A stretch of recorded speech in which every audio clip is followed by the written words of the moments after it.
faedah di sini adalah murid kalau mau menyampaikan ilmu minta izin gurunya. Mu'ad nggak sembarangan menyampaikan, dia minta izin. Kita diizinkan ngajar, diizinkan berdakwah oleh guru kita, ini masya Allah kebanggaan, ya.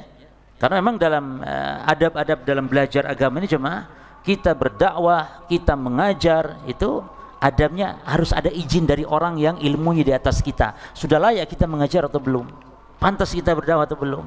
Ini ndak Mu'ad bin Jabal yang mengatakan alim ulamanya, yang mengatakan Mu'ad alim, makanya diutus oleh Nabi ke negeri Yaman berdakwah. Oh, ini luar biasa, rekomendasi terbesar, rekomendasi yang sangat agung sekali.